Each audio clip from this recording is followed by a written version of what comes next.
Hey guys, welcome back to my channel. आज मैं आपको एक्सप्लेन करने वाली हूँ जिनी मेक अ विश। तो चलिए चलते हैं हमारे एक्सप्लेनेशन की तरफ। कहानी की शुरुआत इब्लिस से होती है। वो एक जिनी है जिसे सुप्रीम बीइंग ने स्मोकलेस फायर से बनाया है। जब जीनीस पैदा किए गए तो उनमें से कुछ ने अपने क्रिएटर के खिलाफ जाने की कोशिश की। इसका नतीजा ये हुआ कि एंजल्स और जीनीस के बीच एक लंबी और भयानक जंग छिड़ गई जो पूरे 300 साल तक चलती रही। इब्लिस वो इसका हिस्सा नहीं था, इसलिए वो बच गया। लेकिन जंग खत्म होने के बाद सुप्रीम बीइंग ने इंसानों को मिट्टी से बनाया और आदेश दिया गया कि सारे एंजल्स और जीनीस पहले इंसान एडम के सामने झुकेंगे। सबने सर झुका दिया, लेकिन इब्लिस ने मना कर दिया। घमंड और जिद में उसने ऊपर वाले का आदेश ठुकरा दिया। नतीजा ये हुआ कि उसे स्वर्ग से निकाल दिया गया। उस पल से उस जीनी की किस्मत इंसानी दुनिया से बंध गई। उसका लैम्प स्पॉट्स और रिंग्स में चढ़ गया। जिसने भी इनमें से किसी भी चीज को ढूंढा वो जीनी को बुला सकता था। इसी पल से मशहूर 3 विशेस की स्टोरी शुरू हुई। सालों तक उसकी चाल चलती रही और इंसानों को गुमराह करना आसान लगता रहा। लेकिन सब कुछ तब बदल गया जब उसे एक ऐसी लड़की मिली जिसने अपनी 3 विशेस सिर्फ दूसरों की भलाई के लिए मांगी। जब वो लड़की मरी तो इब्लिस ने उसके शरीर का एक हिस्सा अपने पास रख लिया और कसम खाया कि एक दिन जब भी वो किसी नए मास्टर के सामने आएगा तो अपना बदला जरूर लेगा। कहानी अब प्रेजेंट टाइम में दिखाया जाता है कोरिया में। यहाँ मिलती है कायोंग और उसकी दादी पैंगम। कायोन की माँ ने उसे बचपन में ही छोड़ दिया था और वह अपनी दादी के देखभाल में रही। उसकी माँ उसे पैसे भेजा करती थी, लेकिन अपना प्यार कभी नहीं दिया। असलियत ये थी कि खे यंग एक ऐसी लड़की थी जिसके मन में बहुत सारे साइकोलॉजिकल इश्यूज थे, जिससे इमोशन महसूस नहीं होती थी। उसने कायोंग को छोड़कर अपने पति और 2 बेटियों के साथ दुबई चली गई और वहां नई जिंदगी शुरू कर ली। तभी हम पैंगन को देखते हैं जो कायोंग को संभाला और उसकी बहुत अच्छे से परवरिश की। वो उसे बताई कि उसे कैसे इमोशंस को पहचानना है। अब कायोंग बड़ी हो गई और अपनी दादी के लिए पूरी तरीके से वफादार थी।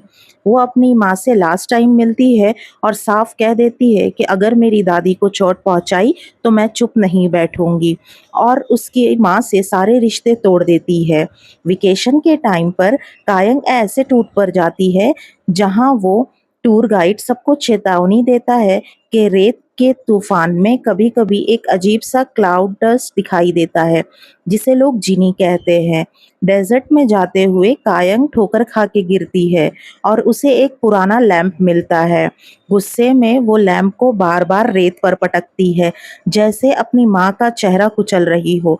जब उसका चेहरा ठंडा हो जाता है तो वो लैंप को फेंक देती है, लेकिन बार-बार वही लैंप उसके पास लौट आता है। इसी के साथ जिनी आज़ाद हो जाता है। वो उसे तुरंत पहचान जाता है, लेकिन कायोंग को उनकी पिछली जिंदगी की कोई याददाश्त नहीं होती। रात को जब वो अपने होटल आती है तो इब्लिस वहीं आराम से उसके कमरे के सोफे पर लेटा है और उसके लंबे बाल चारों ओर फैले हुए हैं। इब्लिस हैरान है कि कायोंग को उनकी पुरानी मुलाकात की कोई याद क्यों नहीं है, लेकिन कायोंग को कोई परवाह नहीं होती क्योंकि वो 983 साल तक लैंप में कैद रहा। फ्लैशबैक में हमें साडे दिखता है जो उसका सर्वेंट है। उसका काम था कि जब कायोंग हर बार पैदा हो तो वो इब्लिस को बताता रहे। लैंप में बंद रहते हुए इब्लिस के दिमाग में सिर्फ एक ही चीज चलती रही, कायोंग से बदला लेना। अब जब वो आज़ाद हो चुका है तो कायोंग उसकी नई मास्टर है, तो उसके पास परफेक्ट मौका है। बस एक शर्त है, अगर कायंग 3 सेल्फलेस विशेस करती है तो इब्लिस जीत जाएगा, लेकिन अगर उनमें से एक भी कोई विश सेल्फलेस हुई तो उसका अंत निश्चित है। कायंग कोई भी विश करने से इनकार कर देती है। वह अपनी वेकेशन एंजॉय करना चाहती है, लेकिन इब्लिस हर जगह उसका पीछा करता है, लेकिन हर बार असफल रहती है। इब्लिस बार बार लौट आता है। इम्प्रेस करने के लिए वो उसे उड़ाकर पूरे शहर का नज़ारा दिखाता है। मॉल से अचानक एक लड़की का उड़ जाना किसी को दिखाई नहीं देता। इब्लिस उसे दुनिया की सबसे ऊंची बिल्डिंग पर लेकर जाता है और फिर से कहता है मेक अ विश, लेकिन कायंग डरने के बजाय मुस्कुराती है। उसे मजा आता है कि कोई उड़ सकता है। मौका देखकर वो इब्लिस को छत से धक्का दे देती है। इब्लिस एक और इमारत पर जाकर गिरता है, चोट खाता है लेकिन वापस लौट आता है। गुस्से में वो कायन का गला दबा देता है। कायन जरा भी नहीं डरती। वो हंसते हुए पूछती है, बताओ गिरने पर दर्द हुआ? और फिर उसे और उकसाती है कि अगर हिम्मत है तो मार डालो। फ्लैशबैक में इब्लिस को याद आता है कि उसकी पास्ट लाइफ में वही बच्ची थी जिसने अपनी 3 विशेष से दूसरों की जान बचाई थी। सादे अब एक अमीर आदमी का पालतू बनकर मजे की जिंदगी जी रहा होता है। दोनों डेजर्ट में मिलते हैं और सादे कोशिश करता है कि इब्लिस को आज की दुनिया की आदतें सिखा सके।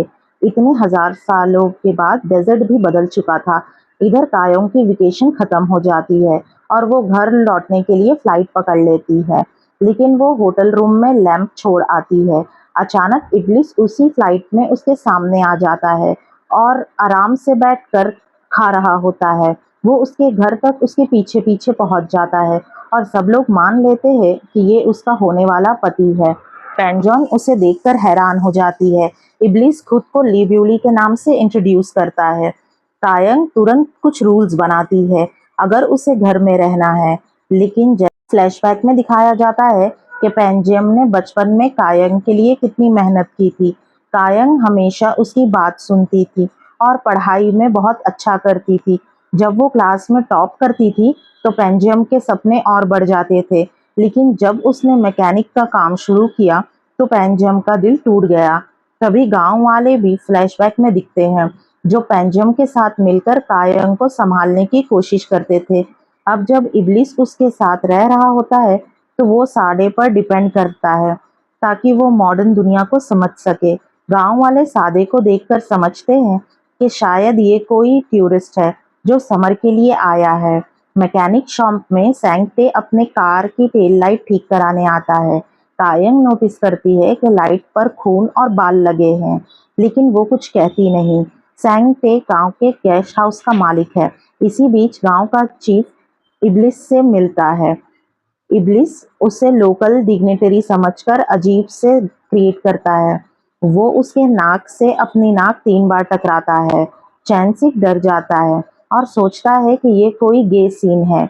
वो गुस्से में इब्लिस को मारने की धमकी देता है और इब्लिस तुरंत खुद को गायब कर लेता है। कायंग परेशान होकर उसे स्टोर ले जाती है और समझाती है कि उसने क्या गलत किया। भले ही वो साइकोपैथ है, लेकिन कायंग ने लोगों के इमोशंस पढ़ना बहुत पहले सीख लिया था। इसी बीच मिंजी की मुलाकात आयरम से होती है, जो नए रियल स्टेट मुगल का इजराइल का सेक्रेटरी है। वहीं दूसरी तरफ इब्लिस पहली बार कार्बोनेटेड ड्रिंक पीता है और उसका दीवाना हो जाता है। फिर उसे मशीन गेम्स का नशा लग जाता है, जबकि कायंग अपनी रूटीन पर टिकी रहती है और हाइकिंग के लिए निकल जाती है।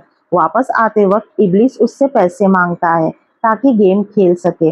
जब वो मना करती है तो वो बताता है कि उसने पेंजियम के पर्स से पैसे चुराए हैं। कायंग गुस्से में उसे ढूंढती रहती है और शाम होते होते इब्लिस अचानक उसके सामने आ खड़ा होता है। कायंग जानबूझकर उसे गाड़ी से टक्कर मार देती है।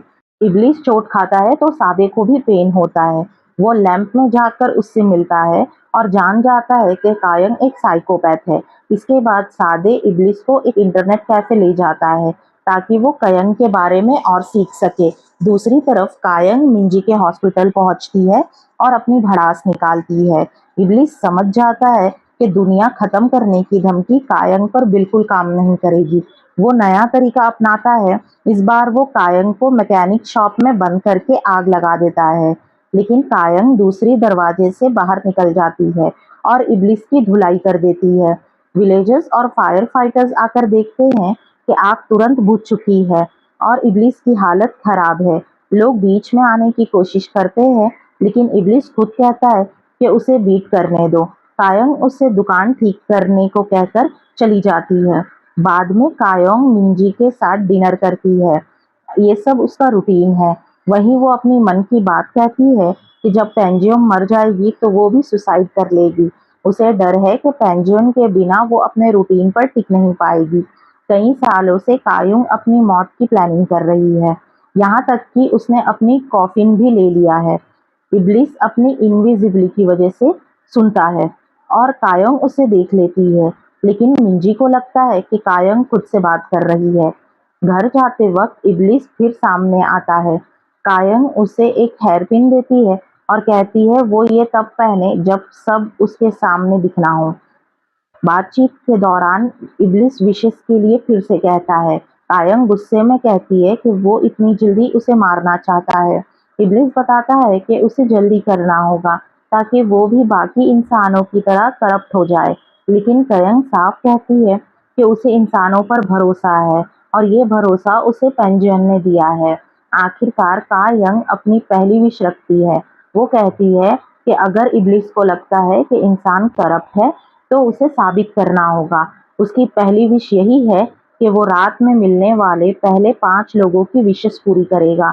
अगर 5 में से 3 से ज़्यादा सेल्फिश निकले तो इब्लिस जीत जाएगा। तायोंग वादा करती है कि फिर वो जल्दी-जल्दी अपनी बाकी विशेस कर लेगी और उसके हाथों मर जाएगी। इब्लिस हैरान हो जाता है, लेकिन चैलेंज से एक्साइटेड भी। वो इंतज़ार करते हैं ताकि 5 लोग उनके रास्ते आए। इन 5 में से 3 लोगों को इब्लिस को करप्ट करना है। चलते-चलते इब्लिस कायंग को बताता है कि उसे स्वर्ग से इसलिए निकाल दिया गया क्योंकि उसने इंसानों को सजदा करने से इनकार कर दिया था। अब उसे मौका मिला है कि कायंग को भी वो बिगाड़ दे और ये सोचकर वो और ज़्यादा एक्साइटेड होता है। सबसे पहले जिस इंसान से वो टकराते हैं वो है इंसियोन, वही स्टोर वाली औरत जिसने सुपरवाइजर ने बहुत ज़्यादा चिल्लाया था। वो कायोंग से कहती है कि वीकेंड पर अपने कार का ऑयल चेंज कराने मैकेनिक शॉप आएगी। दूसरा इंसान है बूगियन, जो कायोंग की पुरानी स्कूलमेट है और अब बैंक में काम करती है। तीसरा इनकाउंटर थोड़ा अजीब है क्योंकि वो एक डॉग से होता है। डॉग कायोंग पर भौंकता है और वो कहती है कि हर डॉग उस पर ही भौंकता है। चौथा इंसान सांगते है और आखिरी है योंग ह्योन, जो कि एक यूट्यूबर है और शादीशुदा है। इन 5 लोगों के नाम देखने के बाद इब्लिस वार्निंग देता है कि वो कोई अच्छा जिन नहीं है, बल्कि दुनिया में तबाही फैला सकता है। कायंग इससे डरती नहीं है। उसी रात कायंग को एक सपना आता है जिसमें वो अपने आप को हंसते हुए दिखती है। एक बहुत खूबसूरत। अगली सुबह सादे टेंशन में है कि अगर कायंग ने बार-बार अच्छे विशेष मांग लिए तो इब्लिस बेट हार जाएगा। इब्लिस सादे को कायंग के वर्कशॉप पर काम करने भेज देता है ताकि वो उसके करीब रहे और खुद कायंग से दूर रह सके। लेकिन ये प्लान फेल हो जाता है क्योंकि कायंग तुरंत समझ जाती है कि सादे को उसी ने भेजा है। इब्लिस जितना भी छुपने की कोशिश करता है वो छिप नहीं पाता। वो हार मान के इब्लिस डिसाइड करता है कि उसे जानना होगा कि कायंग की पिछली जिंदगियों में वो क्यों इंसानों को चुना था। वो टाइम ट्रैवल करता है और कायंग के अलग-अलग रूप देखता है। एक जिंदगी में वो उसे बचाने जाता है और खुद गोली खा लेता है। एक जोसन एरा में उसका सिर कलम कर दिया जाता है। बार-बार फेल होने के बाद वो वापस आता है और कायंग से सीधे पूछता है, लेकिन कायंग कोई जवाब नहीं देती, बस पूछती है कि आखिर ये विशेष कब शुरू होंगी। इब्लिस उसे समझाता है कि लैम्प तभी सामने आता है जब इंसान की इच्छा अपने पीक पर हो। तभी वो उसे बताता है कि एक पंख है जो हमेशा सच लिखती है। इब्लिस उसे इजराइल की बिल्डिंग पर ले जाता है और कहता है कि उसके पंख से एक फेदर निकालो। वो कायंग को रूफटॉप से धक्का दे देता है ताकि इजराइल उसे पकड़ ले और इसी बीच कायंग फेदर चुरा लेती है और भाग जाती है। असल में इजराइल इब्लिस का भाई है, लेकिन दोनों का ह्यूमंस के बारे में नज़र अलग-अलग है। इजराइल इब्लिस को नापसंद करता है और उसके लैम्प को डेजर्ट में ढकने की कोशिश करता है। गुस्से में इब्लिस उसका नया बिल्डिंग तोड़ देता है। कायंग फेदर को टेस्ट करती है और उसमें लिखती है वो अपनी दादी पेंजियम पर बोझ है, लेकिन लेटर खुद करेक्ट करता है और बताता है कि वो अपनी दादी की ताकत है। ये पढ़कर खयंग बहुत ज़्यादा इमोशनल हो जाती है और उसे राहत मिलती है। दूसरी तरफ स्टोर में फिर से इंसियोन पर चिल्लाया जाता है। इसी वक्त लैम्प उसके सामने आता है और वो विश करती है कि वो खुद स्टोर मैनेजर बन जाए और अपने बॉस की बॉस बन जाए। उसकी विश तुरंत पूरी हो जाती है और सब शॉक रह जाते हैं। बाद में इब्लिस कायंग से मिलता है और उसे बताता है कि इंसियोन की विश पूरी हो चुकी है। बातों बातों में मिंजी का जिक्र आता है। और इब्लिस पूछता है कि वो कौन है। फ्लैशबैक में दिखता है कि मिंजी को जब लोग परेशान करते थे तो कायंग ने उन्हें धमकाया था कि वो उन्हें मार देगी। इसके बाद से दोनों दोस्त बन गए। उधर इज़राइल इब्लिस और कायंग पर नजर रख रहा था। आयरम उसे बताती है कि इब्लिस सादे पे डिपेंड करता है। उसी दौरान इब्लिस एक आदमी से गेम मशीन पर टकराता है जो बहुत बदतमीजी करता है। इब्लिस सादे को बोलता है कि उसे सबक सिखाओ। सादे अपने असली रूप में उस आदमी को बहुत ज्यादा परेशान करके डरा देता है। डर से वो आदमी बेहोश हो जाता है। तभी एरम अपने बर्ड रूप में आती है और उस आदमी को बचा लेती है। दोनों जंगल की तरफ भागते हैं और बात करते हैं। पता चलता है कि आयरम और सादे पुराने दोस्त हैं और उसी ने सादे को कायम की री इंकारनेशन ढूंढने में हेल्प की थी। विलेजर्स वहां आते हैं और सादे को जैगवार समझ के ढूंढने लगते हैं। अगले दिन सादे और डिटेल्स लेकर इब्लिस को बताता है। वो बताता है कि कायंग हर दिन कोई ना कोई डेंजरस काम करती है, क्लाइंबिंग, डाइविंग, वुडवर्किंग, ताकि एक दिन एक्सीडेंट में वो मर जाए। साथ ही वो अपना कॉफिन खुद बनाना सीख रही है। इब्लिस को शौक लगता है और समझता है कि जब तक उसकी दादी पेंजन जिंदा है, कायंग खुद को रोक के रखी है। अब इब्लिस पेंजुअन की हेल्प करने लगता है, धीरे धीरे उसके सारे काम करने लगता है। पेंजुअन भी उसे ऑब्जर्व करती है और उसकी बातों से कंफ्यूज हो जाती है। उसे लगता है कि इब्लिस का दिमाग खराब है क्योंकि वो ऐसी बातें करता है जो कोई नहीं मान सकता। कायंग अपनी डॉक्टर अपॉइंटमेंट पे जाती है और फिर शॉपिंग पे। इब्लिस उसके साथ जाता है। शाम को दोनों एक रेस्टोरेंट में डिनर करते हैं। कायंग ने स्टॉक मार्केट से काफी पैसे कमाए थे, इसलिए अफोर्ड कर पाती है। डिनर के बाद कायंग को लगता है कि वो टॉलेस्ट बिल्डिंग देखना चाहती है। इब्लिस उसे वहां ले जाता है और प्रॉमिस मांगता है कि वो उसे फिर से धक्का नहीं देगी। वहां से शहर का नजारा बहुत अच्छा दिखता है। कायंग कन्फेस करती है कि उसे इब्लिस पसंद है और उसे एक जिनी होने का एक्सपीरियंस अच्छा लगने लगा है। इब्लिस और उसे इम्प्रेस करने के लिए पूरी शहर का लाइट ऑफ कर देता है और ऊपर आसमान में तारे जगमगाने लगते हैं। कायंग को मिंजी की बात याद आती है कि अगर कोई लड़की स्टार्स की बात करे तो वो किस करना चाहता है। उसी मोमेंट वो अचानक इब्लिस को किस कर देती है। इब्लिस थोड़ा सरप्राइज रहता है लेकिन फिर उसे किस करता है ताकि प्रूव कर सके कि वो अच्छा किसर है। धीरे धीरे पूरे शहर की लाइट्स दोबारा आ जाती है। पिछली रात रूफ टॉप पे कायोंग के साथ जो किस हुआ था उससे इब्लिस परेशान है। उसे लगता है ये गलती थी, लेकिन दूसरी तरफ कायोंग के मन में बस एक ही ख्याल है, वो उसे फिर से किस करना चाहती है। इब्लिस बार बार उससे बचने की कोशिश करता है। उधर बैंक में बूगियन फिर से कायोंग का अकाउंट चेक करती है।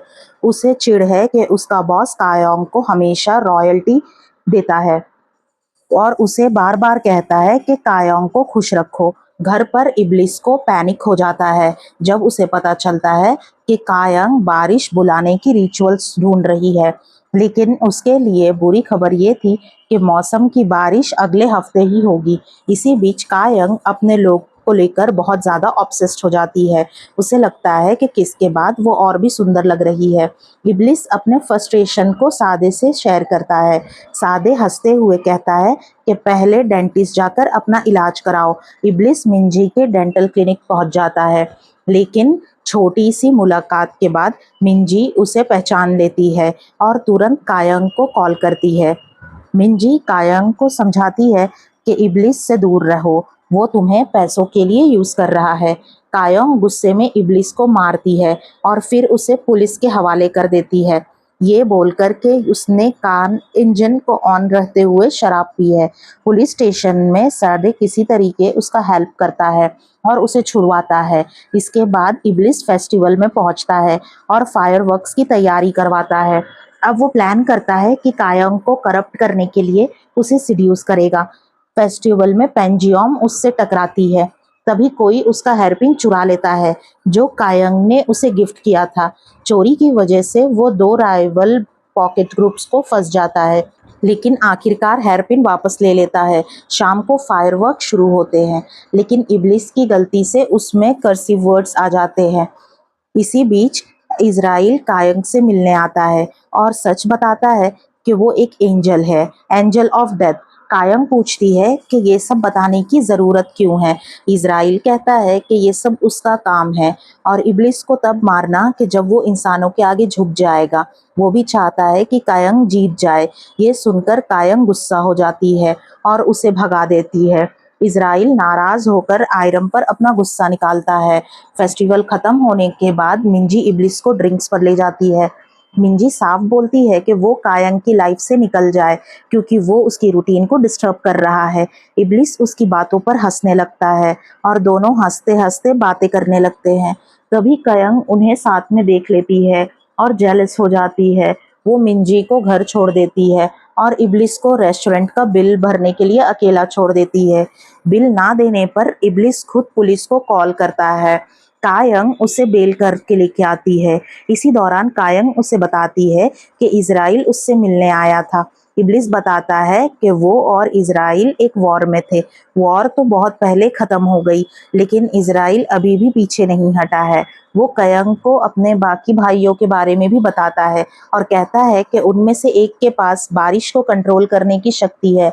ये सुनकर कयंग की आंखों में एक्साइटमेंट आ जाता है और इब्लिस तुरंत भाग जाता है ताकि उसे और सवाल जवाब ना करने पड़े। अगले दिन कायोंग को एक कस्टमर आता है, लेकिन सादे उसकी हेल्प करता है। उसी समय इंसियोन अपनी नई पावर को सर पे चढ़ा लेती है और इब्लिस को समन करती है। वो अपनी दूसरी विश मांगती है। वो 20 साल पीछे जाकर मैनेजर बनना चाहती है। इब्लिस उसकी विश पूरी कर देता है और इस दौरान वो यंग कयन से मिलता है और उसकी मेमोरी बदल देता है। रात होते ही बारिश शुरू होती है और कायंग एक्साइटेड होकर इब्लिस को किसके लिए ढूंढने लगती है। जब तक वो उसे पाती है, बारिश रुक चुकी होती है। उसी वक्त एक डॉग बार-बार कायोंग पर भौंकता है क्योंकि उसे उसके रिएक्शन समझ नहीं आते। इब्लिस डिसाइड करता है कि अब डॉग से उसका विश पूछने का टाइम आ गया है, लेकिन उससे पहले वो उसे कहता है कि बाकी डॉग से भी बोलो कि कायोंग पर ना भौंके। डॉग विश करता है कि उसे डैनियल हैनी जैसा चार्मिंग इंसान बना दिया जाए। अगली सुबह टाउन में एक बहुत हैंडसम आदमी आता है, लेकिन जब वो डॉग जैसी हरकतें करता है तो सब औरतों का इंटरेस्ट खत्म हो जाता है। दूसरी तरफ इज़राइल एक बूढ़े आदमी की आत्मा को शांति देता है। घर में पांजियन को कायंग की नोटबुक मिलती है और वो चिंता करने लगती है कि कायंग शायद अपनी मेंटल स्टेट खो रही है।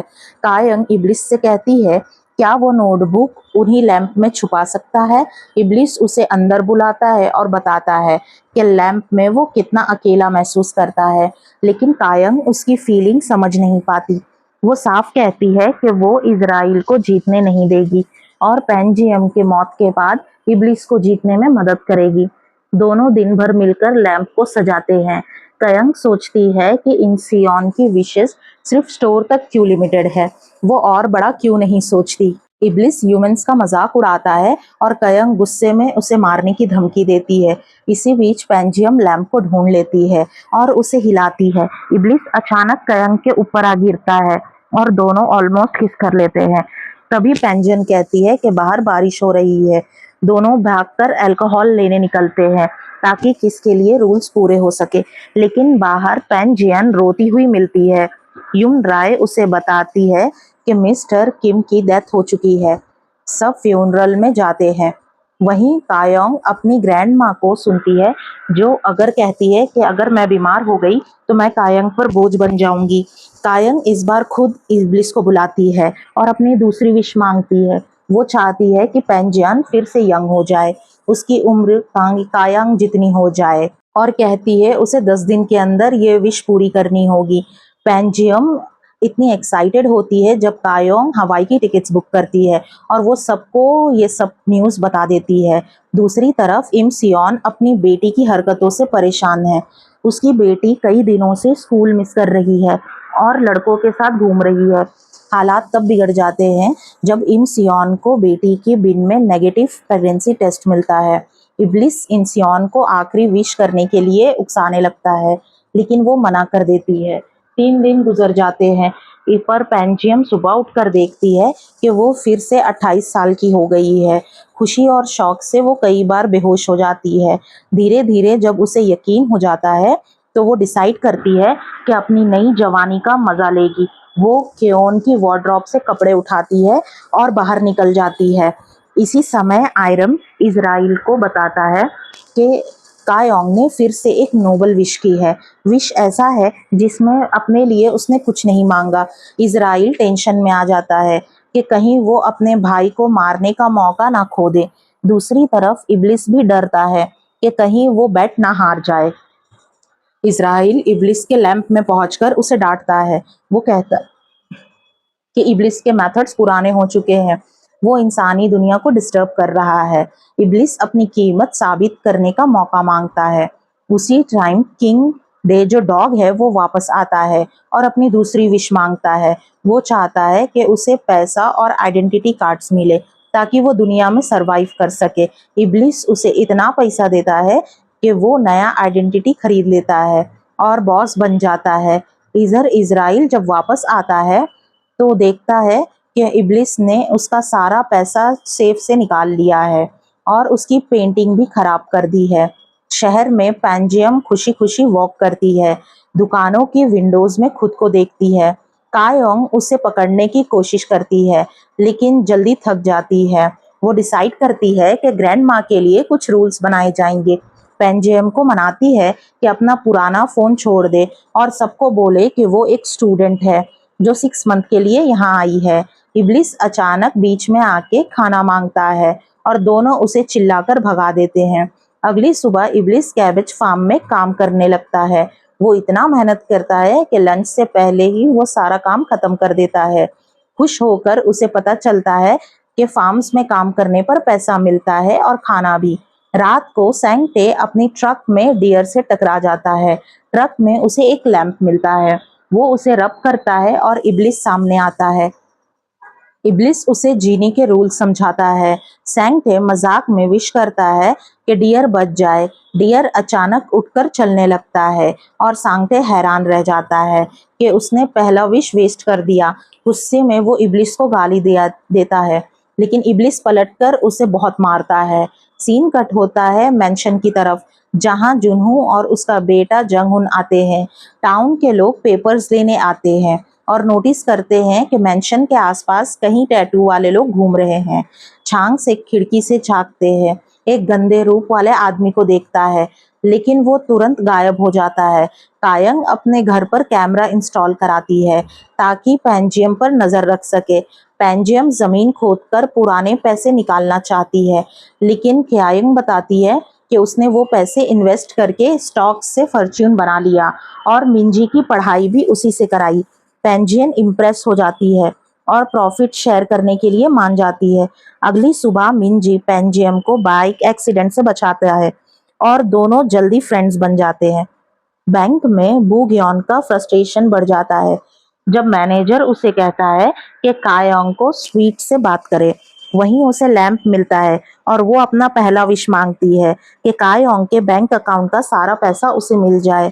कायोंग जब ये सुनती है तो शॉक नहीं होती और ना ही परेशान होती है लेकिन इब्लिस खुश होता है क्योंकि उसे लगता है कि अब वो बैट जीतने वाला है। कायोंग उसे गले लगा लेती है क्योंकि वो नहीं चाहती कि इज़राइल उसका सर काटे। जैसे ही वो गले मिलते हैं दीवारों पर बने पुराने इंस्क्रिप्शन चमकने लगते हैं। कायोंग पूछती है कि लैंप का आवर ग्लास क्यों नहीं चलता। इब्लिस बताता है कि वो क्लॉक नहीं बल्कि उसका अन है जिसमें उसकी राख है। कायोंग जब उसे छूती है तो सैंड ऊपर उठकर उसकी उंगली से मिल जाता है।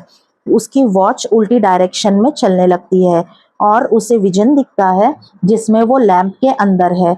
उसे दिखता है कि इब्लिस घुटनों पर बैठा है और कोई चीज चल रही है। ये विजन देखकर कायोंग शॉक हो जाती है क्योंकि ये वही ड्रीम है जो उसे पहले भी आती थी। वो पूछती है क्या इब्लिस ने कभी उसे पास्ट लाइफ में लैंप के अंदर लेके आया है। इब्लिस को कुछ भी याद नहीं और वो कहता है कि ये इम्पॉसिबल है। अगले दिन जनू अपने बेटे जंगहुन के साथ मैकेनिक शॉप आता है। जंगहुन कायोंग को बोरियो डायनेस्टी की ट्री ट्रूट्स के बारे में बताता है।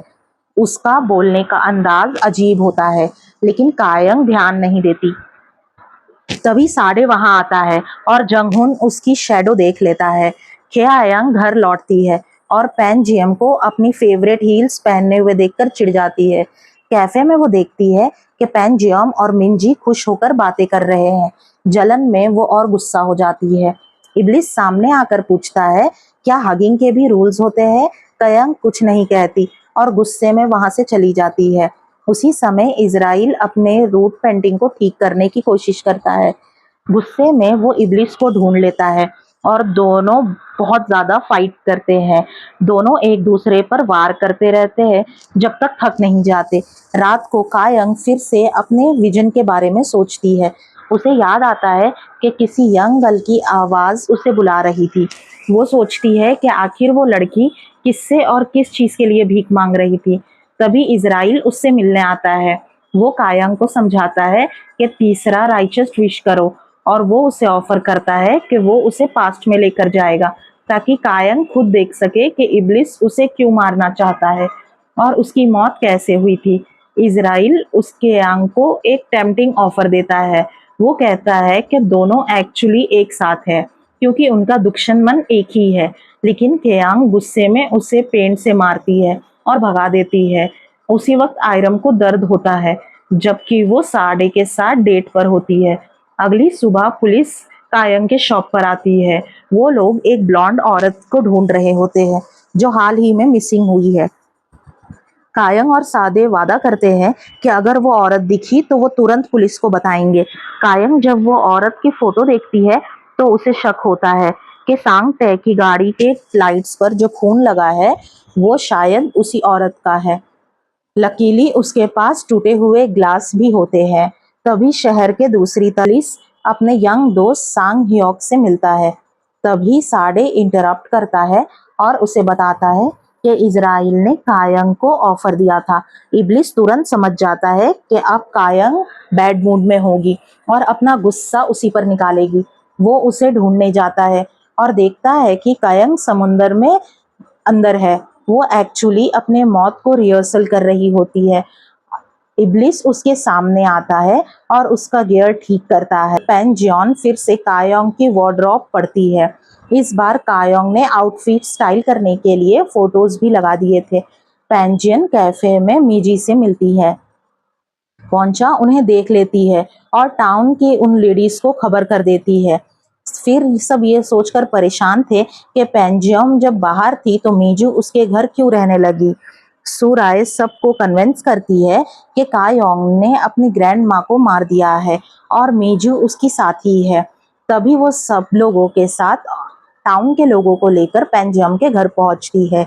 वो कायोंग और मीजू पर आरोप लगाती है। मीजू बहुत हर्ट होती है ये देखकर कि सांग राय इतनी आसानी से का सारा शक कायंग पे डाल रही है।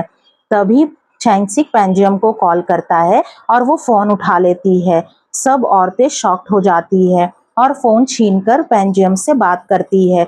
सब सेटल हो जाता है और सब घर से चले जाते हैं। लेकिन सच्चाई ये थी कि पेंजियम वहां नहीं थी। इब्लिस ने उसकी रूप में आकर सबको पागल बनाया था। उसके बाद कायंग खुश होगी लेकिन कायंग और डिप्रेस हो जाती है। वो खुद को ब्लेम करती है कि उसने शैतान से डील की थी। उसकी बातें इब्लिस को बहुत तकलीफ देती है। इसी दौरान आयरम फिर से मिंजे से मिलती है।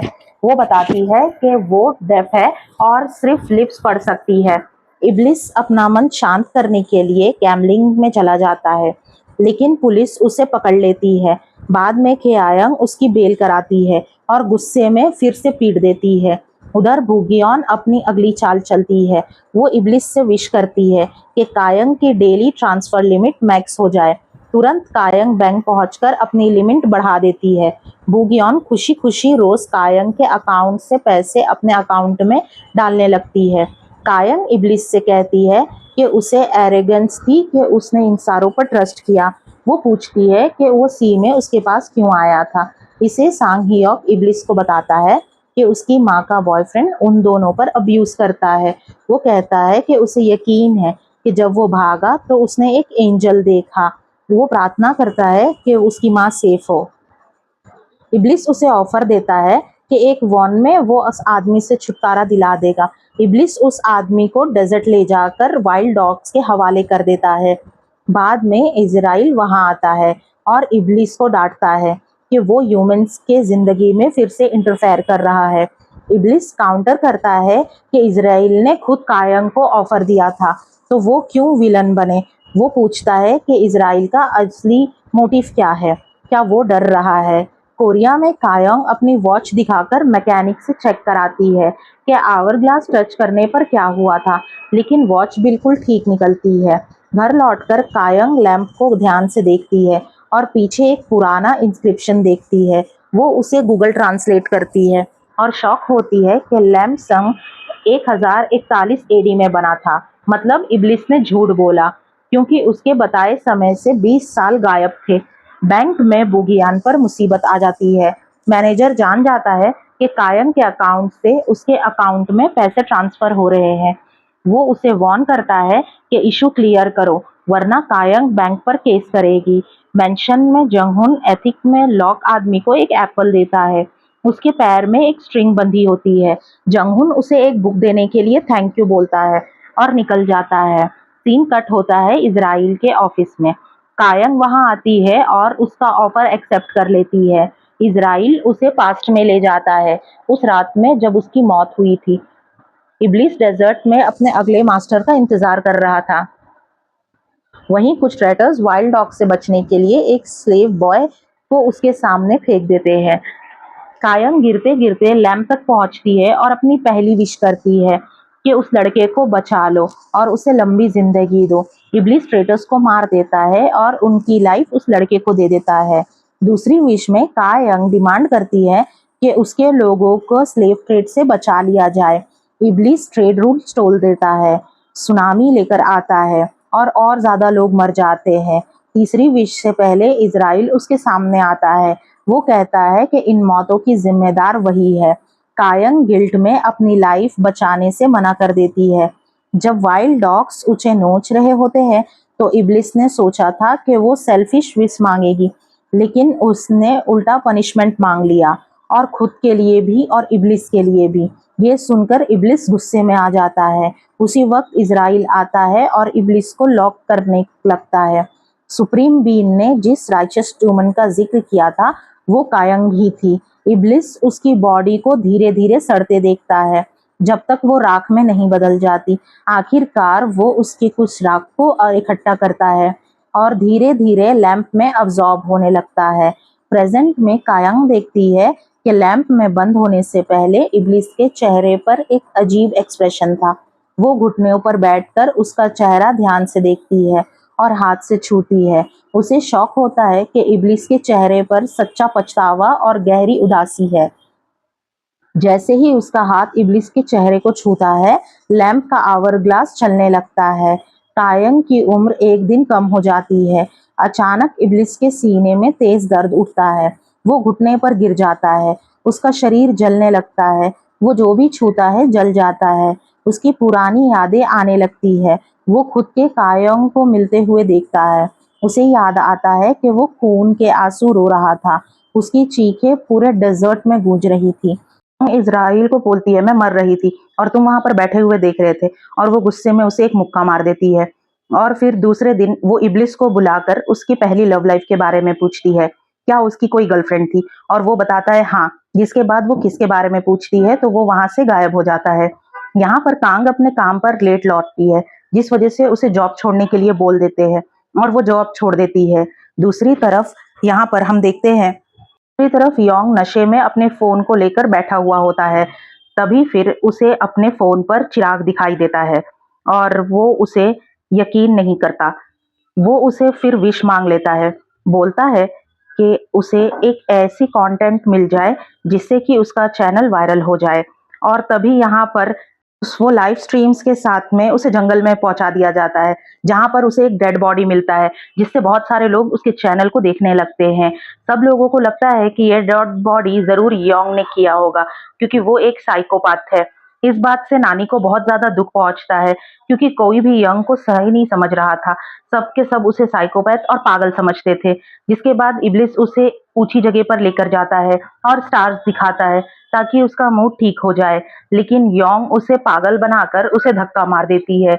नेक्स्ट सीन में फिर सादे यहाँ पर इब्लिस से दूसरी विश मांगता है और कहता है उसे 20 साल पहले ले जाया जाए, जहाँ पर इब्लिस उसे फिर 20 साल वाले पहले दिन में लेके जाता है। लेकिन यहाँ पर उसे रात में ही आना था। तभी उसी टाइम उसकी नज़र छोटी योंग पर पड़ती है, जिसे देखकर सांगते उसे ज़ोर से गाली देने लग जाता है कि वो एक साइकोपैथ है। ये देखकर इब्लिस को बिल्कुल अच्छा नहीं लगता और वो फिर उसे वहाँ पे बहुत धोता है और बहुत मारता है।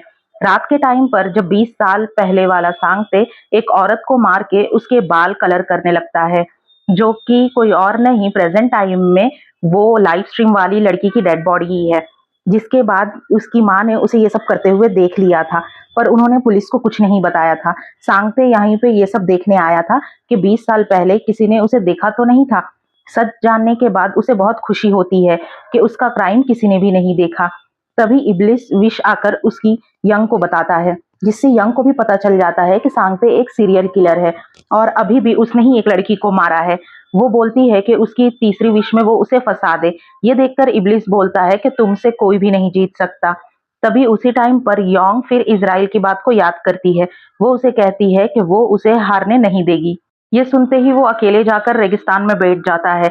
उसके बाद हम उसी आदमी को देखते हैं जिसका नाम सादी था, जो कि काले धागे से इब्लिस को उसकी नींद में बांध के चला जाता है, जिसे इब्लिस भी नहीं खोल पा रहा था।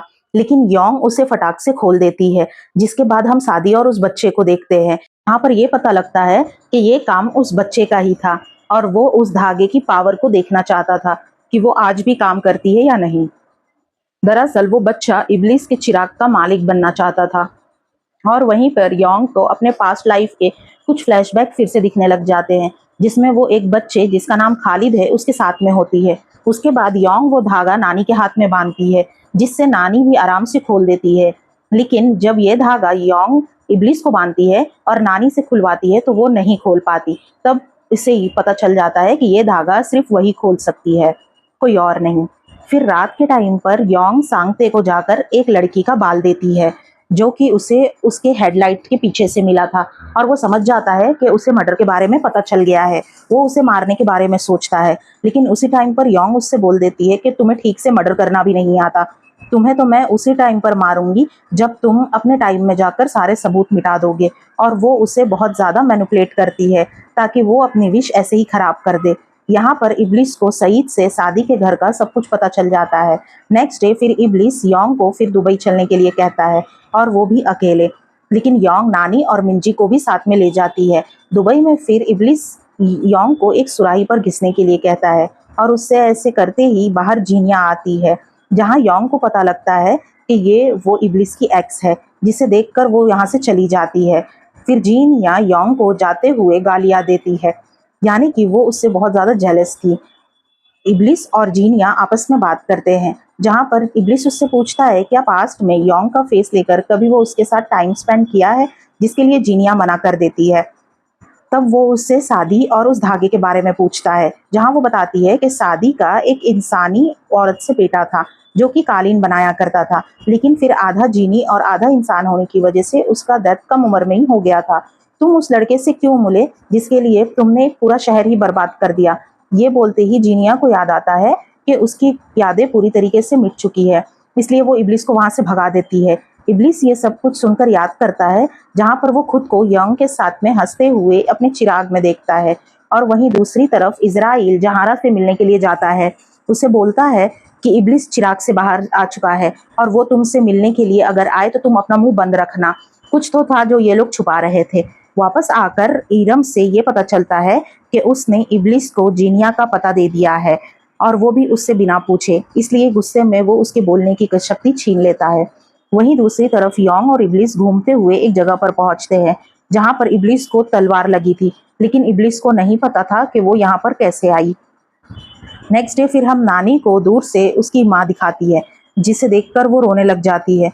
उसके बाद सभी लोग वापस लौट आते हैं, जहाँ पर कांग अपनी आखिरी विश मांगती है कि इब्लिस अपनी पहली 2 विशेस के बारे में भूल जाए, लेकिन वहाँ पर कुछ भी नहीं होता। ये सब कुछ इब्लिस योंग को बता देता है।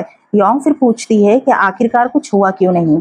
तो फिर इब्लिस उसे बताता है कि अपनी तीसरी विश के बाद लोग विश और जीनी दोनों के बारे में भूल जाते हैं, लेकिन जीनी को उनके बारे में सब कुछ याद रहता है। योंग फिर बोलती है कि ये तो गलत है, मैं तो तुम्हें हमेशा याद रखूंगी। नेक्स्ट डे फिर योंग हाइकिंग के लिए जा रही होती है, जहाँ पर उसका दोस्त आकर उसे उसकी तीसरी विश पूछता है। योंग जब कुछ भी नहीं बोलती तो वो उसे पहाड़ियों से धक्का दे देता है, लेकिन उसी टाइम पर इब्लिस आकर योंग को बचा लेता है, वो भी हीरोइक स्टाइल में, और वो उसके दोस्त को गुस्से में उठाकर एक चट्टान पे मारता है। जिसके बाद इब्लिस सारा के पास जाता है, जहाँ उसे पता चलता है कि योंग की डेथ 8 साल पर नहीं बल्कि 2.5 साल में हुई थी। और तो और सादी का बेटा खालिद बहुत ज़्यादा बीमार था, तब सादिक उनसे मिला था, जो कि उसे देखते ही पहचान गया था कि वो अमर है। इसलिए उसने सारा की मदद से खालिद और उनकी सोल की अदला बदली कर दी थी, और अब खालिद यहाँ पर अमर हो गया है। लेकिन उसकी सज़ा के तौर पर सारा का पूरा बगीचा सूख गया है, क्योंकि उसने एक गलत काम किया था, और बस वहाँ पर एक ही फूल बचा है। वहीं दूसरी तरफ इज़राइल नानी से मिलता है और साथ ही उन्हें अपने बारे में बता देता है, और कहता है भले ही आप जवान हो गए हो, लेकिन मौत आपको आपके समय पर ही आएगी। इस बार जब पेड़ पर पहला फूल खिलेगा तो वो आपका आखिरी दिन होगा। ये सुनते ही वो पूरी तरीके से टूट जाती है, और यहाँ पर योंग अपने बैंक से सारे के सारे पैसे कैश में निकलवा देती है। जिसके बाद फिर खालिद योंग से मिलकर उसे अपनी अगली विश जल्दी मांगने को बोलता है, ताकि वो जल्दी चिराग का मालिक बन सके। लेकिन योंग उसके फेस पर एक कट मार देती है, जो कि तुरंत ही भर जाता है। इब्लिस यहाँ पर सादी से मिलकर समझाता है कि वो अपने बेटे को रोक ले, वरना उसे वो जान से मार डालेगा। सादी भी बोलता है कि वो उसे रोकने की कोशिश जरूर करेगा। तभी कुछ लोग आकर योंग से पैसे मांगने लग जाते हैं, क्योंकि वो बहुत ज्यादा अमीर थी। लेकिन जैसे ही वो पैसा देने से मना करती है, वो लोग उसके ऊपर हाथ उठा देते हैं, और ये देखकर इब्लिस बहुत गुस्से में आ जाता है। इसलिए वो सबको हेल में पहुंचा देता है, और साथ में योंग को भी ले जाता है। वहीं योंग को चिराग में कुछ लिखा हुआ दिखता है, जो कि इब्लिस को आज तक कभी दिखा ही नहीं था, जो कि फिर उन्हें मार्कर से हाईलाइट करती है, और तब हमें पता चलता है ये सब कुछ अरबी में लिखा हुआ था, और उसमें सबसे ज्यादा लिखा हुआ वर्ड था हबीबी, जिसके बारे में वो सब लोग इज़राइल, इरम और सईद से पूछते हैं। जहाँ पर इज़राइल सईद कुछ भी नहीं कहते, लेकिन इरम जो झूठ नहीं बोल सकती थी, वो अपनी जुबान ही काट लेती है ताकि वो कुछ ना बोल सके। ये सब कुछ देखते ही योंग अपना सवाल चेंज करते हुए जीनिया और इब्लिस के किस के बारे में पूछती है, जिसके लिए इज़राइल आगे आने लग जाता है, लेकिन इब्लिस को देखकर वो वहां से उड़कर चला जाता है। उसके बाद सांगते यहाँ अपनी आखिरी विश मांगता है कि मुझे पास्ट में जाकर उस लड़की को फिर से मारकर सारे सबूत मिटाने हैं, और इब्लिस योंग को ये सब कुछ बता देता है। योंग उसे अपनी वो वही डायरी देती है, और कहती है कि उसमें 5 लोगों की विशेस के बारे में लिखा हुआ होता है, जो कि उसने जीनी से पूरी करने के लिए कहा था। जिसके बाद जीनी ऐसा ही करता है, और वो समझ जाता है कि उसके बाद वो अपना बैट लेकर सांगते के पास पहुंच जाती है और उसे बहुत मारती है, जिससे कि वो लड़की को मरने से बचा लेती है। तभी वो उसको पुलिस के हवाले भी कर देती है, और तभी सीन शिफ्ट होता है प्रेजेंट में, जहां पर इब्लिस योंग को सीधा किस कर देता है, और उसे प्रॉमिस भी करता है कि वो उन 20 साल की यादों को जरूर ढूंढेगा जिसमें कि वो जिंदा थी। और फिर उसने उसके लिए चिराग में जो वर्ड सबसे ज्यादा लिखा था, जो कि था हबीबी, यानी कि मेरा प्यार। वहीं दूसरी तरफ यूट्यूबर योंग को दिखाया जाता है, जो को दाजिंग को जिनी के बारे में सब कुछ बता देता है। दाजिंग फिर उसे उसकी विश मांगती है, ताकि वो अपनी कैंसर पेशेंट अब पापा को बचा सके, लेकिन योंग उसके लिए रेडी नहीं होता। तभी नेक्स्ट डे नानी मरने से पहले योंग के लिए सब कुछ सही कर देती है, और चिट भी लगा देती है, ताकि योंग कंफ्यूज ना हो। और फिर पेड़ को देखकर बहुत ज्यादा रो रही होती है, जहां वो साथ में काफी सारे फोटोज क्लिक करते हैं, जिसे देखकर नानी फिर से रोने लगती है। फिर योंग जीनिया के पास पहुंचती है, और वो फिर उसके सिराही को बहुत ज्यादा घिसती है, लेकिन वो बाहर ही नहीं आती, जहां पर कुछ लोग उसके पीछे पड़ जाते हैं। वो भागते हुए डेड एंड तक पहुंचती है, और फिर सभी उसके ऊपर अटैक करने ही वाले होते हैं, लेकिन तभी जीनिया आकर योंग को बचा लेती है। उसके बाद वो उसे अपने साथ चिराग में ले आती है। वो उसे अपने पास्ट के बारे में पूछती है, जहां उसे ये पता चलता है कि इब्लिस ने उसकी वजह से ही एक पूरी शहर को खत्म कर दिया था। साथ ही उसके पूछने पर यह भी पता चलता है कि वो हबीबी बस उसके लिए ही लिखा करता था। और वहीं दूसरी तरफ दाजिन गुस्से में अपने यूट्यूब चैनल ही डिलीट कर देती है। नीचे देखते ही यूट्यूबर योंग की अपनी दूसरी विश मांगते हुए कहता है दाजिन को उसने जीनी के बारे में जो कुछ भी बताया है वो सब कुछ भूल जाए, और यहाँ पर सब कुछ ऐसा ही होता है। इब्लिस यहाँ पर योंग को आकर सीधा हक कर लेता है कि उसे एक बच्चा बलून के साथ में दिखाई देता है, जिसे देखकर उसे अपने पास्ट का सीन याद आता है। जिसके बाद वो दोनों डिनर करने लगते हैं, जहाँ पर जीनिया उनके ऊपर बारिश कर देती है, तो इब्लिस फिर योंग को अपने साथ एक जगह पर लेकर जाता है और कपड़े चेंज करने के लिए बोलता है। जैसे ही ये लोग कपड़े चेंज करते हैं, योंग खाना खाकर इब्लिस से पूछ रही होती है, क्या तुम्हें डांस आता है? क्योंकि यहाँ के लोग रेत के बवंडर को नाचता हुआ जिनी कहते हैं। तो वो इनकार कर देता है। तभी योंग फिर उसे डांस सिखाती है। ये सीन बहुत ज्यादा अच्छा और रोमांटिक है। तभी दूसरी तरफ रानी की उनकी फ्रेंड जवान नानी पर शक होने लग जाता है और वो सच को जानने के लिए रात में घुसकर उनका खाना खाने लग जाती है और उसके टेस्ट से वो समझ जाती है कि यहाँ कुछ ना कुछ तो गड़बड़ जरूर है। तभी उसी टाइम पर जवान नानी से उनका झगड़ा हो जाता है और वो हाथापाई करने लग जाते हैं, जिसमें कि उसको नानी का बर्थमार्क दिख जाता है। ये देखकर उन्हें कंफर्म हो जाता है कि नानी है और उन्होंने खुद को चेंज करने के लिए काला जादू जरूर किया होगा। खालिद भी फिर यहाँ पे नानी की फ्रेंड को मारने का प्लान बनाता है, जिससे कि वो सबको नानी की सच्चाई ना बताए, जिसके लिए वो उनके पास एक आदमी भेजता है। वहीं यौन जब अपना कपड़ा चेंज करने के लिए जाती है, उसी टाइम पर इब्लिस को पानी में हुन की परछाई दिखाई जाती है, जो उसे सारी सच्चाई बताती है और उसे अपने पास्ट का सीन याद आता है। इब्लिस सब कुछ मेमोराइज करने लग जाता है। अपने पास्ट लाइफ में इब्लिस 20 साल बाद योंग से मिला था, जो कि उसे पहचान लेता है, लेकिन योंग उसे नहीं पहचान पाती। वो उसे इग्नोर करके अपने खजूर बेचने लगती है। उसी टाइम पर इब्लिस उसे खजूर के बदले सोने के सिक्के देता है। ये देखकर वो काफी ज्यादा खुश हो जाती है और रात में अपने खजूर गरीबों में बांट देती है। नेक्स्ट डे जब योंग एक ऊँट खरीदने के लिए जाती है, क्योंकि उसे अपने देश में वापस जाना था, लेकिन एक आदमी उसे ऊँट के बहाने वो पैसे छीन कर उसे मारने लग जाता है। लेकिन इसी टाइम पर इब्लिस उस आदमी को बड़ी बेरहमी से मार देता है। ये देखकर योंग काफी ज्यादा डर जाती है। जैसे ही फिर उसे उसके पैसे वापस देता है, वो ये देखकर वहां से भाग जाती है। रात के टाइम पर फिर इब्लिस योंग को आकर मनाने लग जाता है।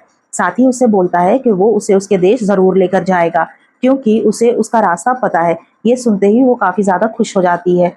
नेक्स्ट डे फिर योंग खालिद को जाकर जड़ी बूटी देती है ताकि उसकी खांसी ठीक हो सके। जैसे ही खालिद यहाँ पर इब्लिस को देखता है, वो उसे ये रिक्वेस्ट करता है कि वो भी उसे पूरी तरीके से ठीक कर दे, लेकिन फिर इब्लिस उसे मना करके यहाँ से चला जाता है कि वो ऐसा नहीं कर सकता। ये सब कुछ सुनते ही खालिद के अंदर बहुत ज्यादा गुस्सा आ जाता है और उसके बाद इब्लिस इजराइल का एक पंख तोड़कर अपने चिराग के दिरावों पर एक कुछ योंग के लिए कुछ ना कुछ लिखने लगता है, जिसमें सबसे ज्यादा उसने हबीबी लिखा था। तब इब्लिस को उसका मालिक भी मिल जाता है और ये वही आदमी होता है जो उस दिन बच्चों को किडनैप कर लेके जा रहा था। उसने योंग और जिनी को साथ में देख लेता है और वो उसे अपनी पहली विश मांगता है, जिसमें से वो सबसे ज्यादा अमीर होना चाहता था और इब्लिस उसे सबसे ज्यादा अमीर बना देता है। लेकिन अमीर होने के बाद भी लोग उसे बहुत गलत नजरों से देखते हैं, क्योंकि वो उसके काम ही वैसे थे। ये सब कुछ देखकर वो अपनी दूसरी विश में सभी लोगों की मौत मांगता है, जो कि उसे गलत नजरों से देखते थे, और यहाँ पर ऐसा ही होता है। तब नेक्स्ट डे वो आदमी योंग के पास पहुंचकर उसे कुछ मांगने के लिए कहता है, क्योंकि उसने उसे खजूर खिलाए थे। ये देखकर योंग इनकार कर देती है कि वो तो बस अपने हक की कमाई खाती है। ये देखकर वो आदमी गुस्सा होकर वहां से चला जाता है। रात के टाइम पर योंग और इब्लिस अपने देश को निकलने वाले थे, लेकिन तभी वो आदमी इब्लिस को सबके सामने बुलाकर अपनी आखिरी विश मांगता है कि उस लड़की को मेरा बना दो, जिसको मैं पैसों से भी नहीं खरीद सकता, जिसे जिनी ऐसा ही करता है। उसकी लास्ट विश भी वो पूरी कर देता है। उसी टाइम पर योंग वहां पर आती है। ये देखकर वो उसके पास जाने लग जाता है। यहाँ पर तभी वही बच्चा जिसके अंदर अब खालिद की सोल थी, वो उसी धागे से इब्लिस के पैर बांध देता है, जिससे वो आगे नहीं बढ़ पाता है। और उसी टाइम पर खालिद सबको बोल देता है, योंग इस शैतान से प्यार करती है। ये सुनते ही वो आदमी अपनी तलवार लेकर वो उसके पेट में घुसा देता है और इब्लिस योंग के पास आता है, जहाँ योंग उससे कह देती है कि वो उसे अगले जन्म में जरूर ढूंढ लेगी। जिसके बाद इब्लिस सबके सामने कहने लगता है कि मैं उस आदमी के हर विश को पूरा करूंगा जो कि विश मांगेगा, लेकिन बस पहली विश में इस लड़की को बचाना होगा। सब लोग उसकी तरफ देखने लगते हैं, लेकिन तभी एक आदमी आगे आकर अपनी पहली विश में मांगता है कि वो दुनिया का सबसे अमीर आदमी बन जाए, और यहाँ पर ऐसा ही होता है। ये देखकर तो वो आदमी और ज्यादा लालची होकर उसे अपनी दूसरी विश में सोना मांगता है और इब्लिस रिक्वेस्ट करता है कि वो अपनी आखिरी विश में योंग को बचा ले, लेकिन वो आदमी ऐसा बिल्कुल भी नहीं करता। वो अपनी लालच में लास्ट विश में यहाँ सोने की बारिश करवा दो, और फिर वहाँ सोने की बारिश होने लग जाती है। सब लोग सोना लूटने में लग जाते हैं। वहीं योंग के देखते ही देखते डेथ हो जाती है। जिसके बाद ये फिर उसके हाथ से, इब्लिस के हाथ से जो मेडिकल धागा था वो टूट जाता है। उसके बाद इब्लिस गुस्से में आकर उस आदमी की तरफ बढ़ता है और अपनी तलवार लेकर उसके सीने में घुसा देता है। और फिर वहाँ पर ऐसा तूफान आता है जिससे सारा का सारा शहर खत्म हो जाता है। सीन शिफ्ट होता है और प्रेजेंट में दिखाया जाता है, जहाँ पर उनकी सोल ये सब कुछ बताने के लिए अब तक धरती पर थी, यानी कि यही उनका सोल पर्पस था। इब्लिस फिर उससे माफ़ी मांगते हुए उसे स्वर्ग भेज देता है। वहीं दूसरी तरफ नानी की दोस्त अपने दो घर पर हंगामा करने लगती है कि वो काला जादू करके जवान हुई है, लेकिन नानी वो तो घर पर नहीं होती, वो मिंजी के साथ में दूर से सब कुछ देख रही होती है। नानी की दोस्त उन्हें ढूंढने के लिए खेतों में जाने लग जाती है, लेकिन तभी खालिद का आदमी उन्हें अपनी गाड़ी से उड़ा देता है, जिससे उनकी वहीं पर मौत हो जाती है। और यहाँ पर इब्लिस अपने पास्ट के बारे में योंग को सब कुछ बता रहा होता है, जहाँ योंग उससे कहती है कि पास्ट में जो कुछ भी हुआ और उसे भूल जाओ और अपने प्रेजेंट पे फोकस करो।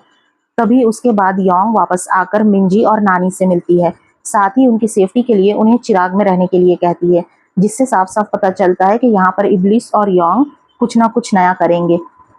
और योंग अपना सारा का सारा कैश लेकर बूगी योंग के पास जाकर उसकी आखिरी विश खरीद लेती है और पैसे देखकर वो भी मान जाती है और अपनी आखिरी विश मांग लेती है, जिसके बारे में हमें आगे पता चलेगा। तभी वहीं पर दा जिन की मेमोरी इरेज होने के बाद उसे याद ही नहीं आता कि उसने यूट्यूब चैनल का क्या पासवर्ड रखा था। और ये देख कर तो यूट्यूबर योंग को उसकी डैड की याद आने लग जाती है और वो अपनी तीसरी विश में मांग लेता है कि उनका कैंसर खत्म हो जाए, और ऐसा ही होता है। ये सीन काफ़ी ज़्यादा इमोशनल था, आपको देखने में ज़रूर अच्छा लगेगा। यहाँ यूट्यूबर योंग को अपनी गलती का एहसास हो जाता है। ये सुनकर दोनों काफ़ी ज़्यादा खुश हो जाते हैं और उन्हें पासवर्ड भी मिल जाता है, जिससे उनका चैनल फिर से चलने लग जाता है। और चैनल से याद आया, आप मेरे चैनल को लाइक, सब्सक्राइब और कमेंट ज़रूर करना कि आपको ये एक्सप्लेनेशन कैसा लगा, क्योंकि ऐसी इंटरेस्टिंग वीडियो मैं आपके लिए लेके आती रहूँगी जो आपको काफ़ी ज़्यादा पसंद आएगी। तभी हम स्टोरी में वापस आते हैं और हम देखते हैं खालिद सादी को गाना गाने के लिए कहता है, क्योंकि उसके पास गाना गाकर सबको सुलाने की सुपर पावर थी। सुपर पावर से याद आया कि मेरा आपसे एक सवाल है, अगर आपको इन सारे कैरेक्टर्स में से किसी एक को पसंद करना हो तो आप किसको पसंद करेंगे? अगर आप इनमें से एक होते तो आप क्या बनना चाहते? तभी हम देखते हैं खालिद को, जो अपने कान को बंद कर लेता है ताकि वो अपने डैड का गाना सुनकर सो ना जाए। इब्लिस यहाँ पर सादी से मिलने के लिए आता है, पर इसी टाइम पर उसे वो लोग उसी धागे से पकड़कर बांध देते हैं और ये करते ही खालिद सादे को यहाँ पर मार देता है। दूसरी तरफ खालिद के लोग यहाँ योंग को पकड़ने लग जाते हैं। खालिद उसे उसके तीसरी विश मांगने के लिए बोलता है, लेकिन उसी टाइम पर योंग उसे बोल देती है कि तुम्हें जो भी करना है कर लो, तुम मेरा कुछ भी नहीं उखाड़ सकते। और ये बोलते ही वो अचानक से वहां से गायब हो जाती है। खालिद को लगता है कि ये उसकी आखिरी विश थी, लेकिन ये तो बो योंग की आखिरी विश थी जो उसने उससे खरीदी थी। और ऐसा करते ही योंग सीधा इब्लिस के पास पहुंच जाती है और उसे आजाद कर देती है। इब्लिस फिर उस धागे को अपने तलवार पर बांधकर जहरा के पास पहुंच जाता है और फूल काटने लगता है। वहीं दूसरी तरफ ईरम भी इब्लिस का चिराग लाकर खालिद को पकड़ा देती है, और ऐसा करने के लिए उसे इजराइल ने कहा था। खालिद फिर मिंजी और नानी को पकड़ लेता है, जहां पर सईद उसके सारे आदमियों से बहुत अच्छे से लड़ता है। लेकिन तभी खालिद मिंजी को शूट कर देता है, लेकिन नानी उसके आगे आ जाती है। नानी उस पौधे को याद करती है जहां पर आज सुबह ही उसने इब्लिस की क्लिप लगाई थी, जिससे ऐसा लग रहा था उस पौधे का वो पहला फूल है। लेकिन वो समझ जाती है कि आज ही उनका आखिरी दिन है। लड़ते लड़ते यहाँ पर सईद की भी मौत हो जाती है और ये सीन काफ़ी ज़्यादा इमोशनल था। यहाँ पर इब्लिस को दिखाया जाता है, जहाँ पर इजराइल उसे फूल काटने से रोकता है, जहाँ पर दोनों में बहुत फाइट होता है और इब्लिस इजराइल का एक पंख काट देता है और इजराइल सीधा नीचे गिर जाता है और इब्लिस फूल को काट देता है। वहीं दूसरी तरफ खालिद योंग को ढूंढकर उसका गला दबाने लग जाता है, लेकिन वो गायब हो जाता है क्योंकि वो फूल जो कट चुका था।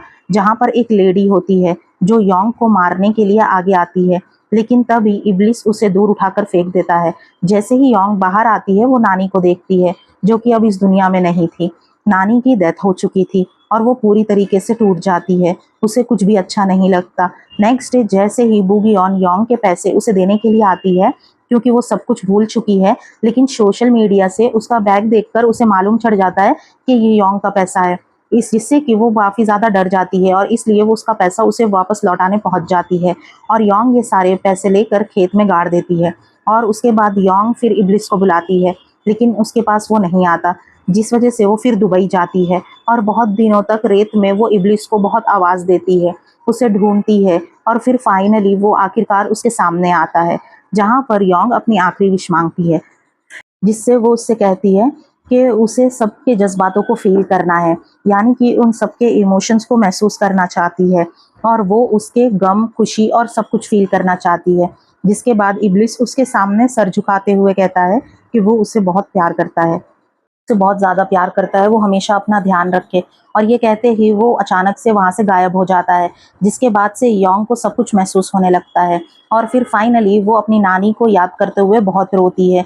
जिसके बाद यहाँ पर इज़राइल अपने वादे के मुताबिक इब्लिस का गला काट देता है और वहीं पर दूसरी तरफ ईरम योंग से आकर माफ़ी मांगते हुए कहती है कि ये सब कुछ उसके ज़्यादा जानने की वजह से ही हुआ है।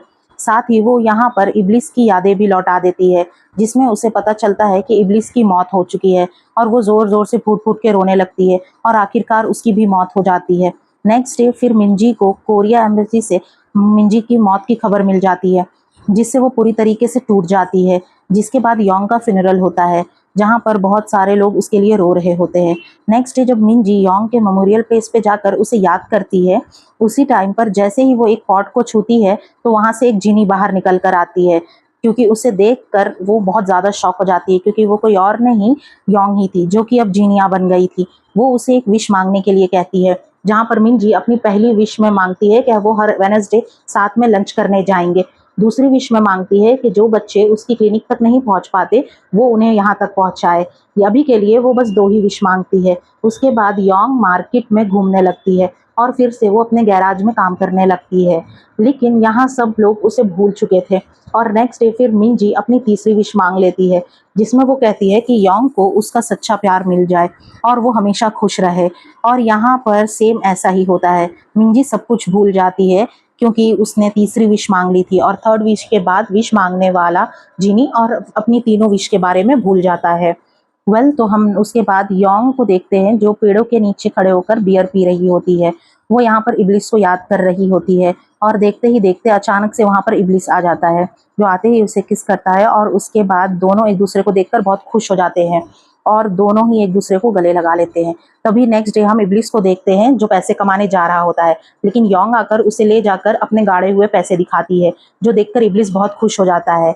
नेक्स्ट डे इब्लिस इज़राइल को हाय बोलने के लिए जाता है, जहाँ उसे पता चलता है कि जब नानी मरी थी तो उस टाइम पर इज़राइल ने उन्हें हेवन जाने के लिए कहा था, जहाँ पर उन्होंने बहुत जिद की थी कि अब जब तक इब्लिस को वो लोग जिंदा नहीं कर देते वो हेवन नहीं जाएगी। जिसके बाद से ही इब्लिस इस दुनिया में आ गया था। स्टोरी के एंड सीन्स में हम देखते हैं मिंजी को, जो दुबई के उसी जगह पर खड़े होकर रेत का बवंडर देख रही होती है, जहाँ पर योंग और इब्लिस डांस कर रहे होते हैं। उसी टाइम पर उनकी बॉडी चमकती है, यानी कि उनके मालिक उनको बुला रहे होते हैं। दोनों अपने मालिक के पास चले जाते हैं और इसी के साथ हमारे ड्रामा की हैप्पी एंडिंग होती है, जो कि बहुत ही ज़्यादा पसंद आया मुझे। अगर आप लोग को भी पसंद आया तो आप मुझे कमेंट करके ज़रूर बताइएगा। साथ ही आपको मेरे ड्रामा में सबसे ज़्यादा हैंडसम और स्मार्ट लगा, ये भी आप मुझे कमेंट करके ज़रूर बताना। और हाँ, अगर आपने अभी तक चैनल को लाइक सब्सक्राइब नहीं किया है तो ज़रूर कर देना, वरना नेक्स्ट वीडियो आपसे मिस हो जाएगी। तब मिलती हूँ मैं आपको नेक्स्ट वीडियो के एक्सप्लेनेशन के साथ। Bye bye, take care.